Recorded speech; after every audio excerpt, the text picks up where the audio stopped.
About nice warm temperatures. A lot of people are going to be seeking relief in some way or another.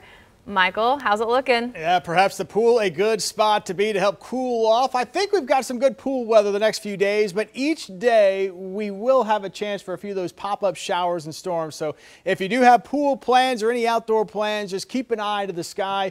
And the coverage may be slightly higher Thursday and Fridays. We'll go from isolated to kind of spotty, and then the highest chance of showers and storms the next few days probably going to come in on Saturday. So just beyond the 4 days that we've got listed here for that pool planner. But overall, oh yeah, starting to feel a bit more like summer. We had low 90s yesterday officially in Tulsa for the high. I think we'll see that again today. And it's just the luck of the draw. It's the rainfall lottery, if you want to call it that, as we go through today and into tomorrow. It's almost impossible. In fact, it is impossible to know exactly where these storms will pop up today.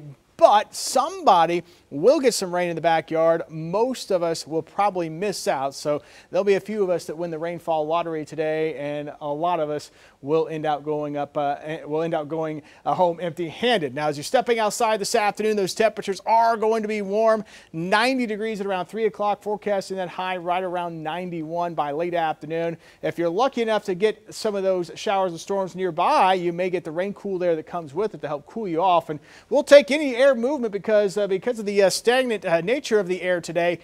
Ozone Alert day, as the pollutants could build up as we go into the afternoon and evening. So if you are respiratory sensitive and asthma sufferer, may want to limit that outdoor activity today if possible. Temperatures again, upper 80s to low 90s for those highs. I think we'll probably see more of the same tomorrow. Any storms that would happen to pop up this afternoon, they'll diminish as we lose the daytime heating. These are more of those summertime variety pop-up storms. Nothing really organized as far as a severe weather that we're going to have to worry about, but some gusty winds and some locally heavy rain could be possible.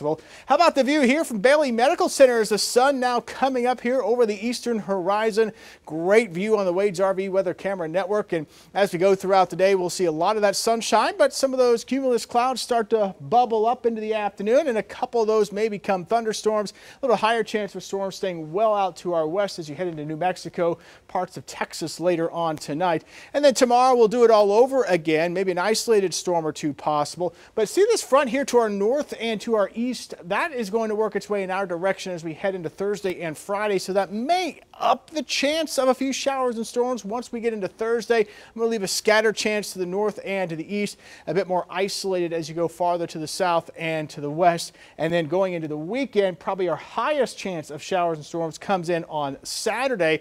And as we see a few more clouds around and that higher opportunity to maybe pick up a little bit of rain, the temperature should come down a little bit closer to average as we finish out the week and head into the weekend. Our average high for today about 86 degrees, and we'll be right about that as we go into Saturday and again on Sunday. If you do have plans on Sunday, our rain chance is looking lower compared to Saturday, right about 20%, and that'll be the case again as we head into Monday. And we will take you into next week coming up in the next half hour.